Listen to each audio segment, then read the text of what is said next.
I'm Jen Taylor Skinner, and this is the Electorette. Back in 2022, a few weeks after the Dobbs decision overturned Roe v. Wade, the Life Act would take effect in Georgia. And the Life Act was effectively a near total abortion ban in the state. And just a few weeks after Georgia Governor Brian Kemp signed the Life Act into law, Amber Nicole Thurman, a 28-year-old medical assistant, would die due to the abortion restrictions in the state. Amber Nicole Thurman. Remember her name. Say her name. Amber was a mother, a daughter, a sister, and a friend to people who loved her. Her story became national news after ProPublica published the details of what happened to her last September. And that piece went viral. Amber's family was on the news, her mother, her sisters, and they even made an appearance on the 2024 election cycle. Well, the election is over now, and a lot of people have stopped telling Amber's story. But you know who hasn't stopped telling Amber's story? Her family and her mother, Shanette Williams. Last week, I had the opportunity and the privilege to sit down with Amber's mother, Shanette Williams, and Shanette shared the details of her daughter's ordeal and her preventable death. This was probably the hardest conversation I've ever had, but it's a conversation that needed to happen, and it's a conversation that needs to keep happening. And it's especially hard to know that women are still dying. And we need to keep talking about that until we restore reproductive rights in this country. So I ask you to please take the time to listen to Shanette's entire testimony about her daughter, Amber Nicole Thurman. Please share her story, and please keep saying her name. So here is my conversation with Shanette Williams. Shanette Williams, thank you so much for joining me. Thank you for being here. You're more than welcome, Jennifer. Yeah, I just want to start off by telling you how honored I am that you made the time to talk to me, and I truly appreciate you sharing Amber's story here. I'm truly honored by that. And I know that millions of people so far have heard about what happened to Amber. Yes. You know, when that ProPublica story came out, received a lot of attention, it kind of blew up. And I think that when that happens, sometimes people forget that there's a real person, a human behind those headlines. They just kind of reduce it to a headline, a number, right? And I think it's really important that you're doing this, and it's important for me that you're doing this because it's a good reminder that there are human beings behind those headlines, people with dreams, people who love them, with families, with children, with parents and sisters. So can we start the conversation off there? Just tell me who Amber was at that time. What was she dreaming about? What did she want?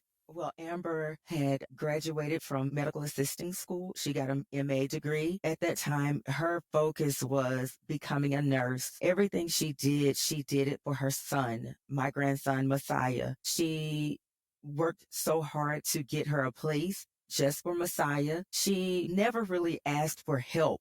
She was very strong-willed.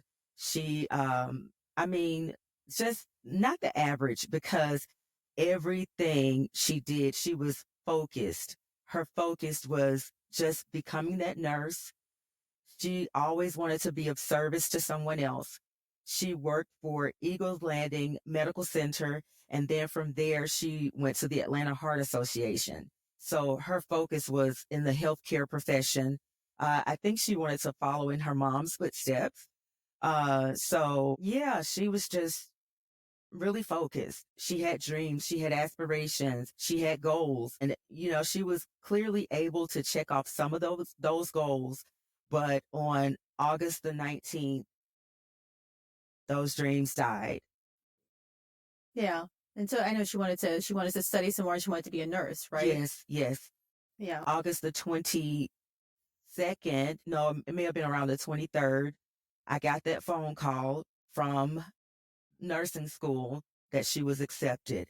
And I had to tell them that my baby wasn't here. Right. And it was a shock. She'd worked so hard to be accepted, and she would never know that she was accepted into nursing school. Yeah. Ma'am.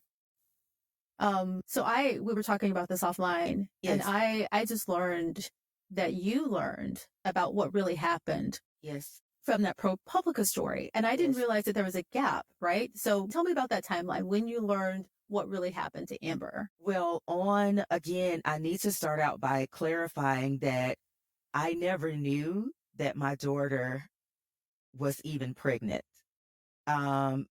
She's an adult. And with parents, sometimes with children, no matter the age, especially when they're adults, they tell parents on a need to know basis. And although her older sisters, my older daughters, they knew, but I didn't know. I got that phone call on August the 19th in the wee hours of the morning from my oldest daughter, CJ, who advised me that Amber was in the hospital. It was her blood pressure, and that she just wanted to let me know. Then that call went from, Mom, I think you need to get to the hospital ASAP.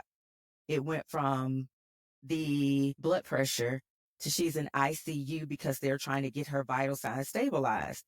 Okay, as a mom, I drop everything and I have to go. I never knew what I was walking into.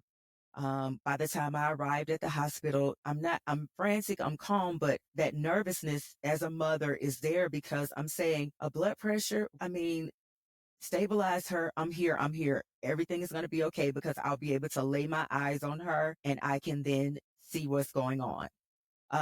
By the time I got to ICU, a nurse met me, and I wish I could remember names, but everything has just been cloudy as far as the nurse's name.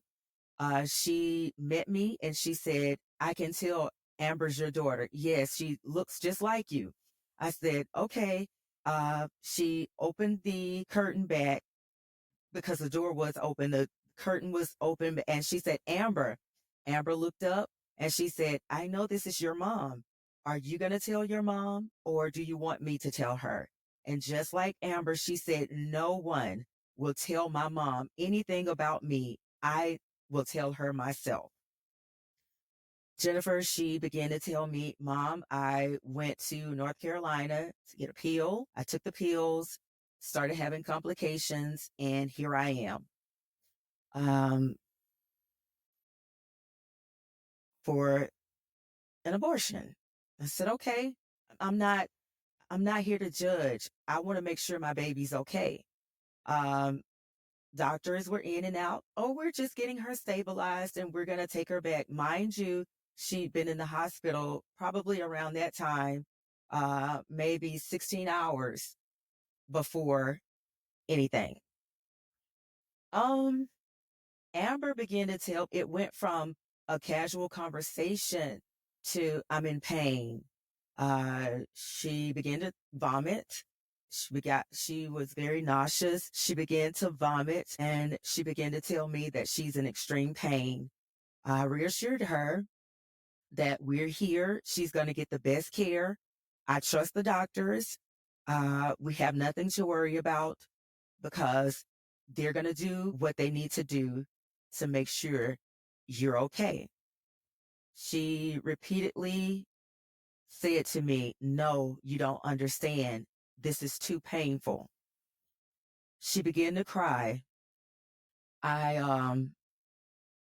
When my baby cried, I knew, no, this is urgent because Amber is very tough. She never cries. Or if she does, you won't see it. I wiped the tears, and I said, I promise you're going to be okay. Jennifer, I never knew the severity of how long she'd been there and the people that I trusted and reassured my baby that everything was good, that she has the best care. I never knew that the people that I trusted delayed care for 18 hours now. Then when they were ready to take her to pre-op, it was 1:59 p.m. and Amber went from the pain to telling me, Mom, you're going to have to take care of Messiah. You're going to have to make sure everything is good. I don't want to hear this. You're going to be okay. You're in the best care. They're going to get you back to pre-op. I'm going to be right in this waiting room waiting on you. And you'll be out within 20 minutes. and I'll be right here. Um, I sat there. I sat in that waiting room. I never moved. I never even went to use the restroom. I sat there and waited and waited and waited. I saw her anesthesiologist walk out. He never came to acknowledge me. He went to the right. I saw other family members waiting on their loved ones that went to surgery at the same time as my daughter. Doctors came out, talked to them, told them they were ready. I was still there waiting. At that time, I'm getting nervous. I said, because they told me it would be 20 hours. Then her dad called. He said, "Are you at the hospital?" And I told him, "Yeah." He said, "Well, why did they call me to tell me her surgery was successful?" And I said, "I don't know because I'm right here. I never moved." About 20 minutes or 30 minutes after, and I could be, the timeline is vague for me because, at this point I'm like, why would they call him? And they have my information. As a matter of fact, I've been the only one here with her. They talked to me. So why did they call him? And eventually the doctor and her OBGYN came out and they told me her surgery went well, but they had to do a hysterectomy. Okay, that's fine. We knew that was a possibility. And then they went from telling me to everything was successful until she was in critical condition. And I'm saying, huh? At that time, my brother was there to see another member because he's also a pastor. And I happened to look up and I said, wait, I can't hear this. Get the young man that's walking down the hall. That's my brother. And they looked at me like, how do you know that's your brother? I said, no, I know his walk. They called him. I called him. He turned around. I said, I knew this was my brother. He came up. And at that time, they told the both of us that Amber was in critical condition. I'm confused because y'all called her dad and said the surgery was successful. So it went from successful to critical condition. And I said, okay. And they said, well, no, we're still working with her. And okay, I'm still going to sit here. And so I said, you know what? I'll just go with my brother to see the church member that was actually in the hospital as well. From there, he was going to leave because it was my dad's 75th birthday party we were having that same night. And I told him to go ahead and I'm going to be here. I need to wait until my baby is clear and then I'll make a decision. Maybe an hour later, her OBGYN came out and she said, walk with me. I said, where's my baby? I will walk with you if we're going to her room. She said, just walk with me. And I said, what is wrong with you? I need to get to the room. So I promised my baby I would be there. And, it was almost like she was like, is your brother still here? No, he's not. It's my dad's 75th birthday. So we are surprising him. So I told him to go ahead. She said, no one is here with you? I said, no. She said, walk with me. Get on the elevator. No, you tell me where my daughter is and we'll go. She said, I need you to call your brother back. Okay. I called him back and I said, they said, you need to be here with me. And he turned around, came back, and she said, I'm going to take y'all to this room. He never mentioned to me about what this room signified. And we were waiting and we were waiting and we were waiting in this room. I walked out and then I saw the OBGYN and the anesthesiologist come back. And at that time, they told me and my brother that Amber was in critical condition. They lost her, but she regained her breaths. They're going to go back in, and for us to just wait.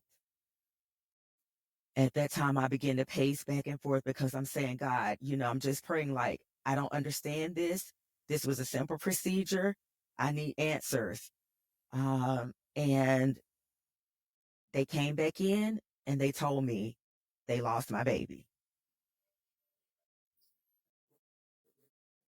You can only imagine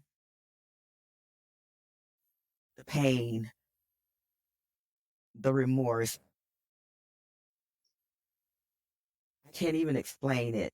The journey, 6 months after death, I've been introduced to a whole new life that is, I can't even just speak about myself because that would be selfish.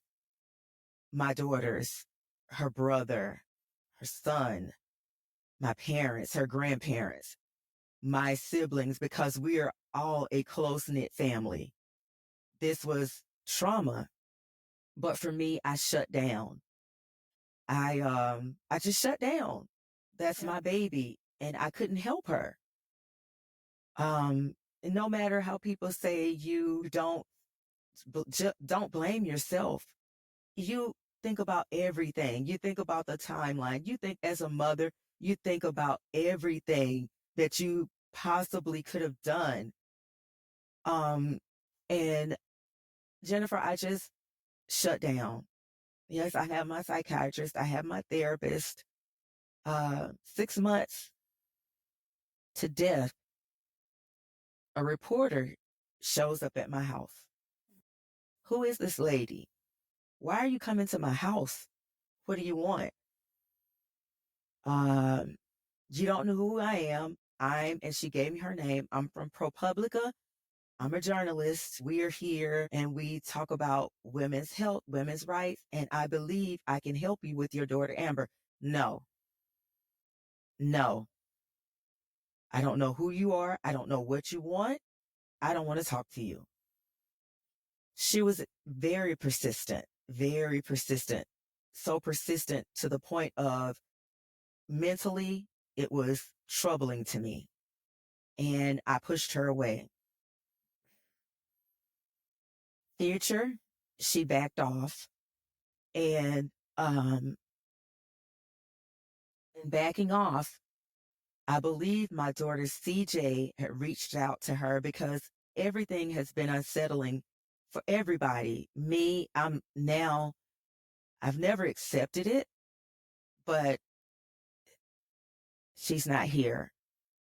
So I'm trying to learn how to live this life, new normal, without one of my children being here. The hardest thing ever. July, there was a bag on my door. July of 2024. We're timeline fast forwarding. Mm-hmm. There's a bag on my door. I asked my son, I said, there's a bag on the door. He jumped out of the car, got the bag, and he said, there are cupcakes. Don't eat those. I don't know who this is from. Yeah. I don't know what's going on. And he gave me the bag. There was a letter. The letter was ProPublica. Her name was Kavita. I read the letter and she said, I believe y'all are now ready to move forward with Amber in my interview. And she said, CJ, which is my oldest daughter, had reached out to me.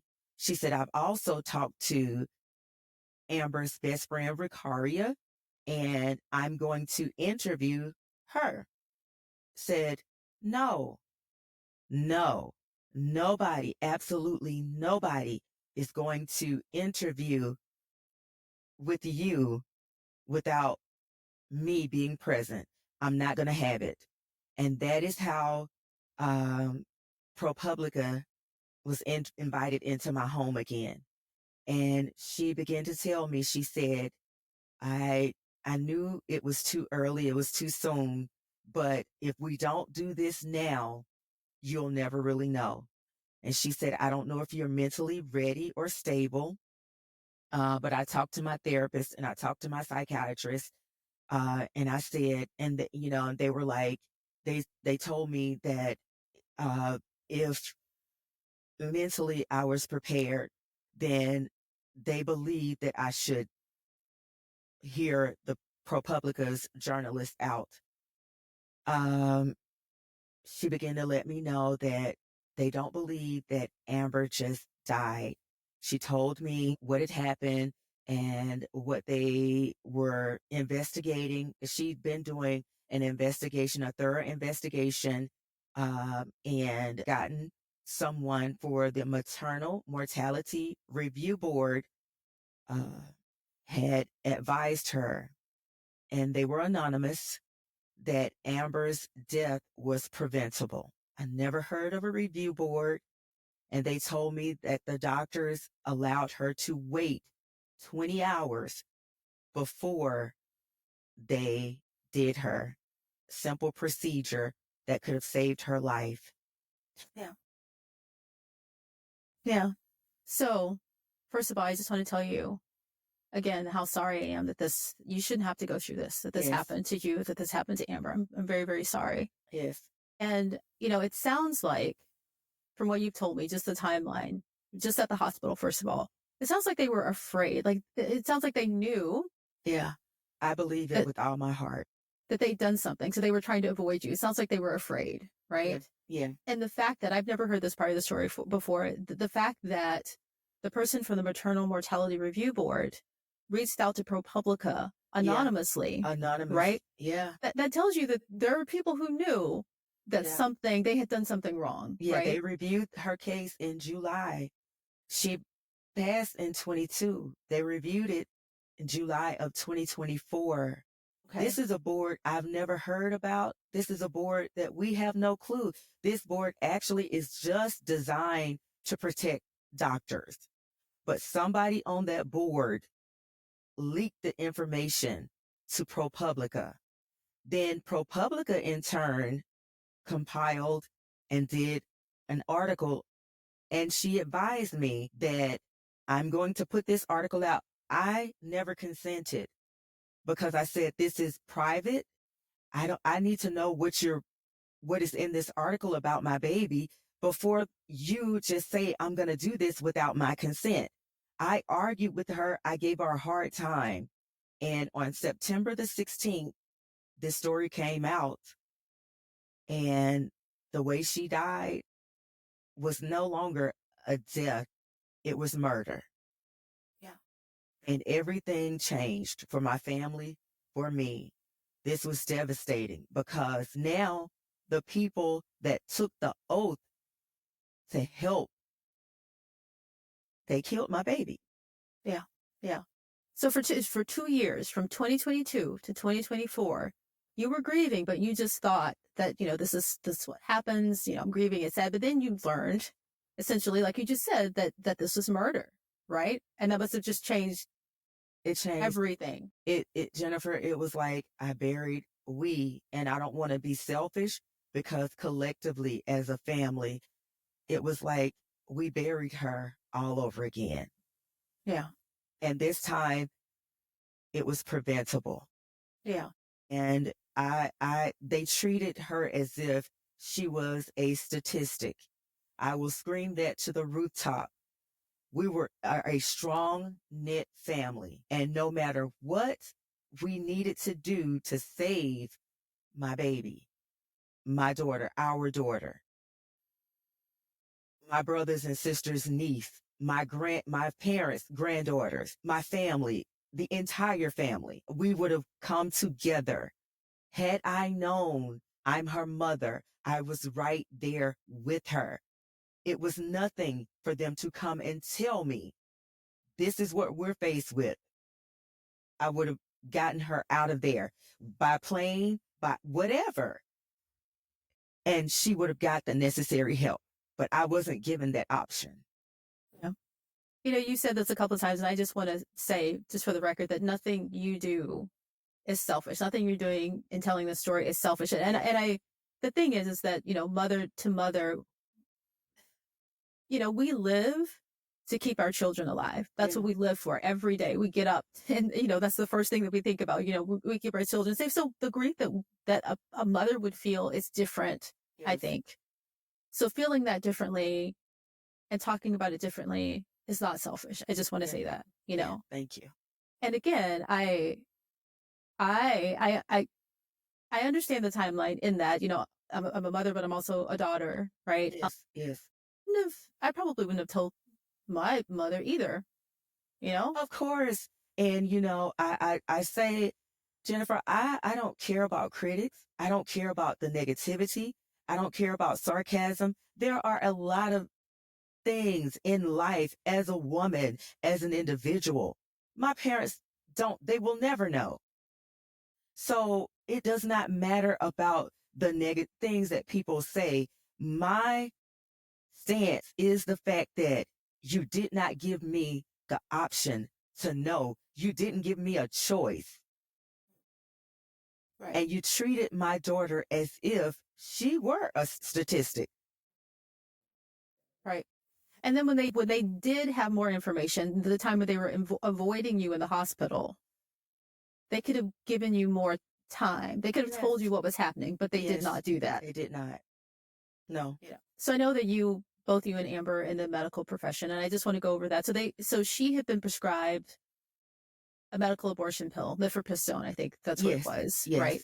And the procedure it's common, it's typical. Right? Dilation and curettage, right? A DNC. Mm-hmm. Yes. And so, we'll probably never know, but I wonder if Amber was even aware that this could have been avoidable while she was there.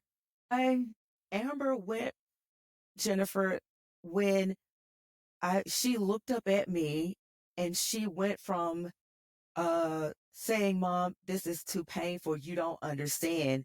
She started to give me instructions about Messiah. She started to tell me, "Ma, you're going to have," because they don't call me Mom, they call me Ma. And so she said, "You're going to have to take care of Messiah."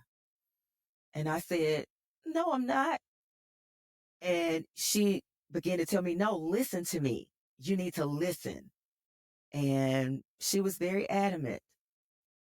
And at that time, I think back over her instructions and I said, was something telling her that this was it for her?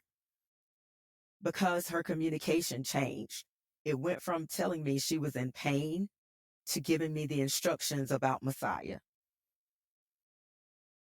Oh, talking about the DNC, I don't think people realize this, but when Roe v. Wade was passed in 1973, the year that it was passed, because DNCs were made legal, through Right. Because abortion was made legal. Right. I think the maternal mortality went down for Black women and women of color by 40% just the first year. Right.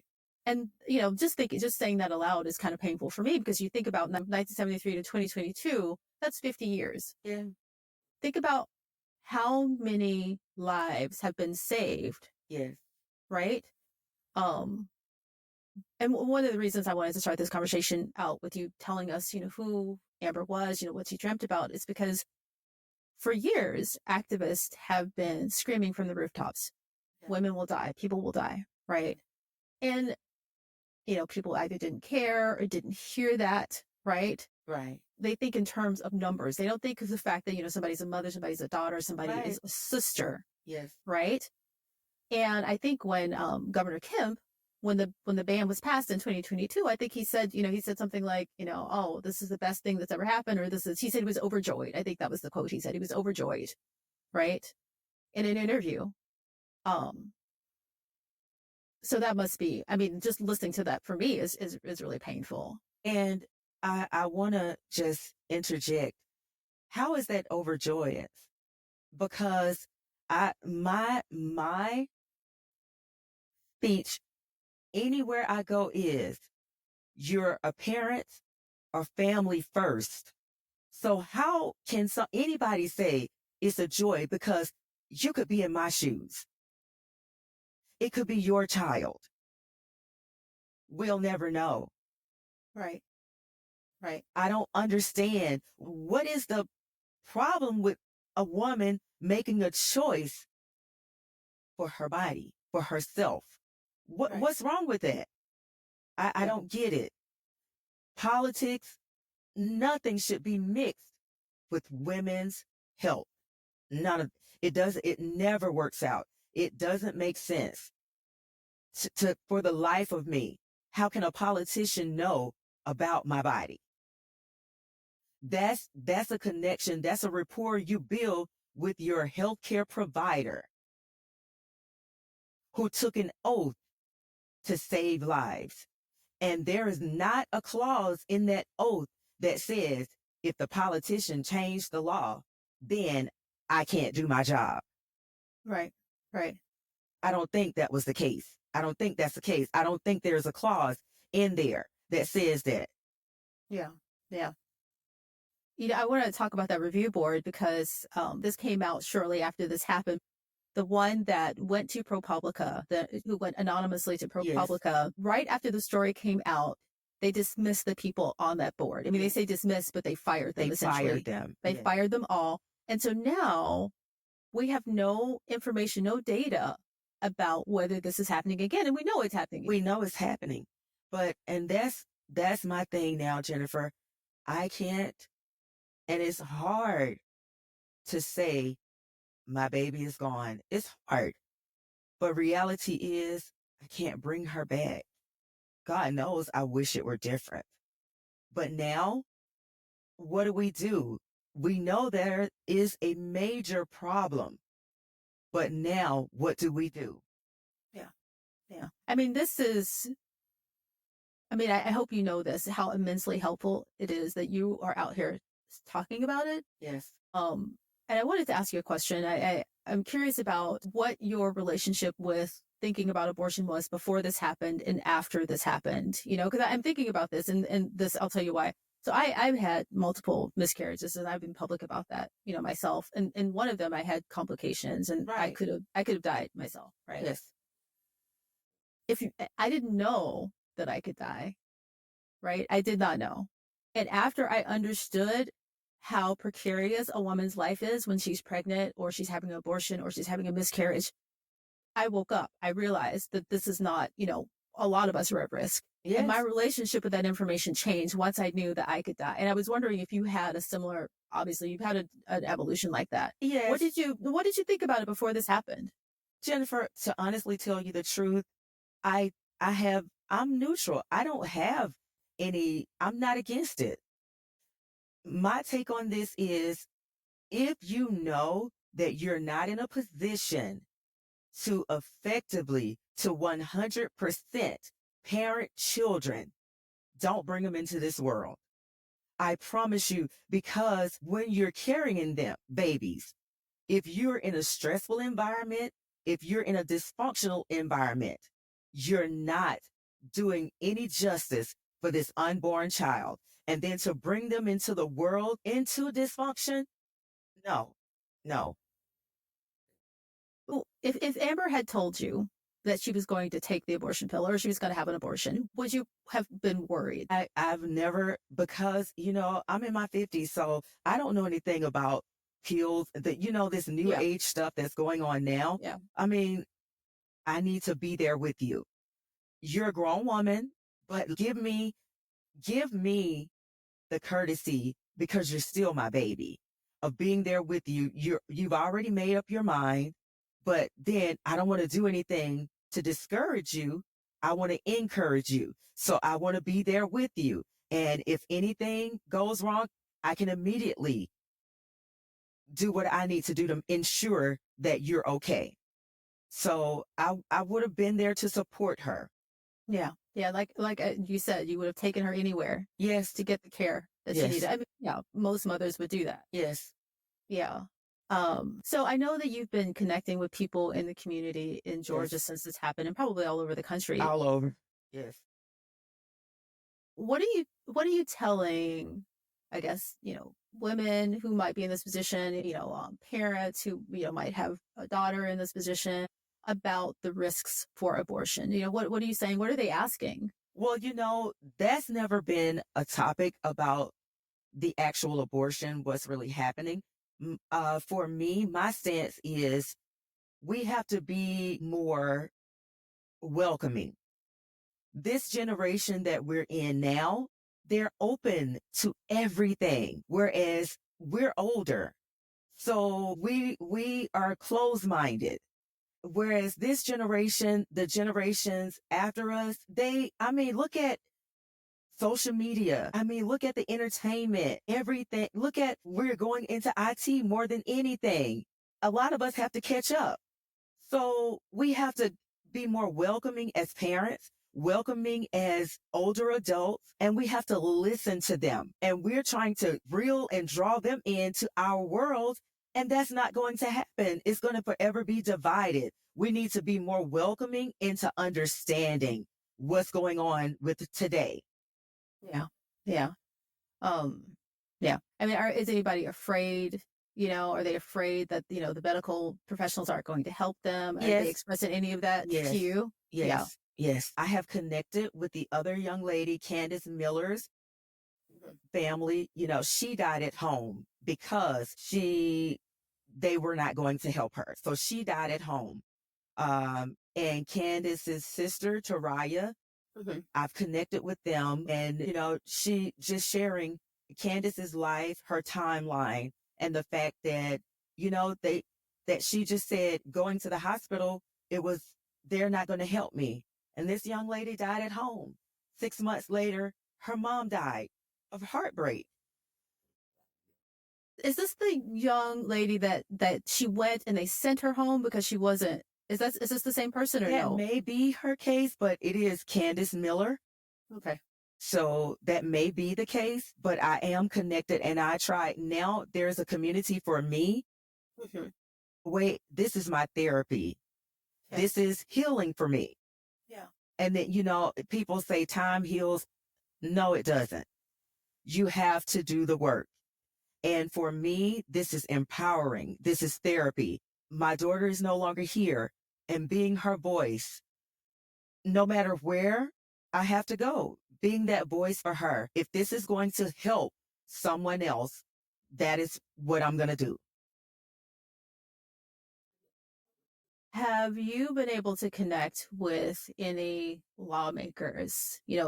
So probably outside of your state, but even in your state in Georgia, have you been able to connect? And have they been receptive? Are they, what's the plan? Well, I haven't gotten there yet. We've, Senator Ossoff, Congresswoman Nicole Williams, Senator Warnock. I've been on panels with them, and they do know that we want an Amber's Law. So, and this is for other women. We need a law that is going to protect women's rights. And Amber, her story reached, oh my God, it reached the masses, international. I've done international documentaries and interviews, and if this is what it took, my aim is not to stop there. This law has to be changed. And if enough of us not just talk about it, because during the election, she was like a hot topic. That's a no-go. My daughter was not a statistic. She was not a hot topic. And now you hear nothing. And for me, that's the most disturbing thing, when you have the media. Oh, I need to interview you. I need you here. I need you there. And then you go back and look, you hear nothing about women's rights. You hear nothing about deaths in Georgia that occurred. You hear nothing. They're on to the next topic. They're on to the next hot topic. And we can't, as women, as a mother, that this is affected tremendously, I can't let it die. So now what do I do? What do I do with the pain? I turn it into a purpose for women's rights. And that's my goal. We need a law. We need a law. We need an Amber's Law. We need this. Yeah, your baby is not a hot topic. No. Your baby is your baby. Yes. Yeah. Well, I will support Amber's Law. Anything you need from me, I'm there for you. But I just want to say, because you mentioned politics, that I will say this until I'm blue in the face, because we need to repeat this. The majority of people in this country do not want this. They want access to abortion. Yes. They do not want women to die. Yes. We are the majority, and we need to Yes. keep repeating that, because it's the other side that are acting like they have the majority and that they have the mandate, and that's just not true. And it's not true. And I think, when we protest, when we bombard them, when we're continually in their face, that's how we're going to see change. And they picked the right mom, because I'm not afraid. I'm not afraid. The worst thing that ever could have happened to me in life, it did. And now what do I do about it? Yeah. What do you need from us? What do you need from me in this fight? I need everybody that says we're with you. I want to be in their face. They need to hear my voice. Amber's name needs to ring out until we get change. I want media. I want every platform that says I'm with you. We can't be afraid to hear no. We got to take that no and bombard them until we get that yes. Yeah. Yeah. Jennifer, it's so disheartening. I don't see color. I see women. And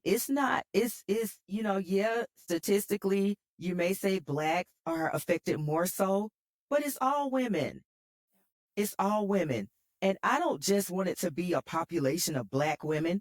I want it to be all women that are affected. We have to make our voices known. We've worked hard to be where we are. We've worked hard to vote. We've worked hard to have rights over our bodies. We've worked hard for jobs that they say we were not qualified for. We've worked hard. And guess what? The people that are trying to strip us of our rights, they were raised by women. And I don't understand this. Yeah. Yeah. I just want to say to you, and this is no consolation, right? And I wish you did not have to do this. I really wish you didn't have to do this, but I want to tell you that we are grateful to have you. Thank you. In this fight. Yes. And that Amber's life matters. What happened to her matters. Yes. She deserved better. You deserve better. Yes. Her child deserves better. Definitely. And you, by doing this, you will save lives. Yes. You will save lives. And I hope that you hear that every day, how much your advocacy matters. I hope someone tells you every day how much what you're doing matters, and that you will be saving lives. Yes. And I appreciate that. Thank you. Thank you. Well, thank you so much. You're welcome, Jennifer. Thank you for just taking the time to just allow me this platform. All of it matters, and I'm grateful for everything.